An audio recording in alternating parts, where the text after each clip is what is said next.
పేదల సంక్షేమమే లక్ష్యంగా ముఖ్యమంత్రి వైఎస్ జగన్మోహన్ రెడ్డి పాలన సాగుతుందని వైఎస్ఆర్సీపీ సెంట్రల్ నియోజకవర్గ సమన్వయకర్త ఎమ్మెల్యే వెల్లంపల్లి శ్రీనివాసరావు పేర్కొన్నారు.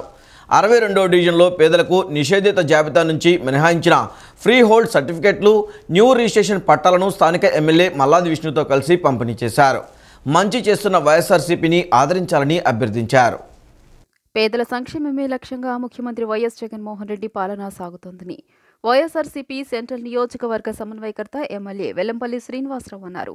నిన్న రాత్రి 62వ డివిజన్లో పేదలకు నిషేధిత జాబితా నుంచి మినహాయించిన ఫ్రీ హోల్డ్ సర్టిఫికెట్లు, న్యూ రిజిస్ట్రేషన్ పట్టాల పంపిణీ కార్యక్రమం జరిగింది.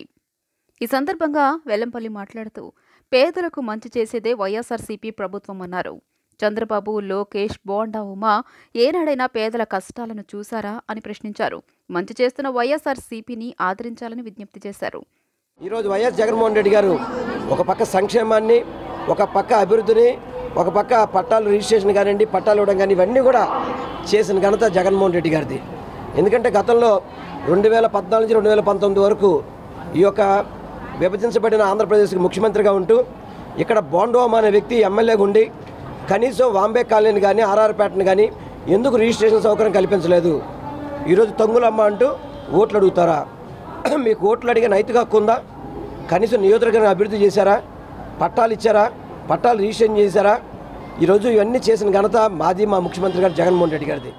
ఏపీ ప్లానింగ్ బోర్డు ఉపాధ్యక్షుడు ఎమ్మెల్యే మల్లాది విష్ణు మాట్లాడుతూ సెంట్రల్ నియోజకవర్గంలోని పేదలకునున్న సూరంపల్లి, కొండపావులూరు గ్రామాల్లోని జగనన్న కాలనీల్లో ఇళ్ల స్థలాలు ఇచ్చామన్నారు. 22A నిషేధిత జాబితాలో ఉన్న ఇళ్లకు జగనన్న ప్రభుత్వం మినహాయింపునిచ్చి పూర్తి హక్కులతో రిజిస్ట్రేషన్ చేసి ఇంటి పట్టాలను ఇస్తోందన్నారు. 1.20 కోట్ల రూపాయలతో నిర్మించిన కాపు కళ్యాణ మండపం గురువారం ప్రజలకు అందుబాటులోకి వస్తుందన్నారు.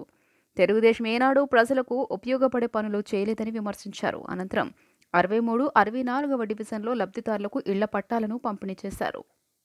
మనల్ని పట్టించుకున్నటువంటి వాడెవరు, మనకి మంచి చేసినటువంటి వారెవరు, మనకి ప్రభుత్వం ఏ విధంగా అండగా ఉంది అని చెప్పని ఆలోచించుకుని 5 సంవత్సరాల పాటు ఏ పని కూడా సచివాలయానికి వెళ్తే ఎక్కడ ఆగల, కులం, మతం, పార్టీ చూడకుండా చేయడం జరిగింది.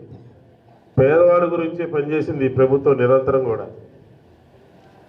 ప్రతి పేదవాడికి ఇల్లు ఇవ్వాలని ఫ్రీ హోల్డ్ కూడా, ఇళ్ల పట్టాలు కూడా ఉన్నాయి. ఈ సచివాలయం పరిధిలో దాదాపుగా 1000-1500 ఉన్నాయి. అందరికీ ఇల్లు లేనటువంటి వాళ్ళందరికీ ఇళ్ల పట్టాలు ఇవ్వడం జరిగింది. దానికి రిజిస్ట్రేషన్ చేసి ఇవ్వడం జరిగింది. కాబట్టి ఈరోజు శుభదినం. మీ అందరికీ పట్టాలు ఇక్కడ గంటైనా, 2 గంటలైనా, 3 గంటలైనా 900 మందికి ప్రతి ఒక్కరికి సచివాలయం సిబ్బంది అంతా ఉంటారు, పార్టీ యంత్రాంగం అంతా ఉంటుంది, మీకు పట్టా ఇచ్చి పంపిస్తారు. కాబట్టి మేము 5 సంవత్సరాలు కూడా మీరు ఎవరని మేము అడగల. రిజిస్ట్రేషన్స్ లేక మరి వాళ్ళ సొంత ఇంటి కళ నెరవేరలేకుండా ఉంటున్నారన్నా అని అంటే మరి జగన్మోహన్ రెడ్డి గారు ఇవాళ నిన్న విజయవాడ నగరం వచ్చి సుమారుగా 30,000 మందికి ఏదైతే ఈ 22Aలో ఉన్నారో, లేకపోతే ఈ పట్టాదారులు ఉన్నారో, వీళ్ళందరికీ కూడా రిజిస్ట్రేషన్ కల్పించేటువంటి సౌకర్యాన్ని కల్పించిన ముఖ్యమంత్రి గారి ధన్యవాదాలు.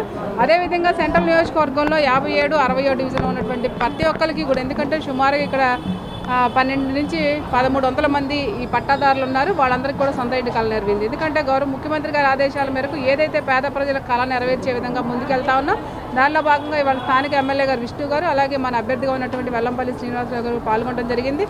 ఏ ప్రభుత్వం చేయలేనటువంటి పని ఇవాళ మేము చేసామంటే చాలా గర్వంగా ఉందని కూడా తెలియజేసుకుంటాం.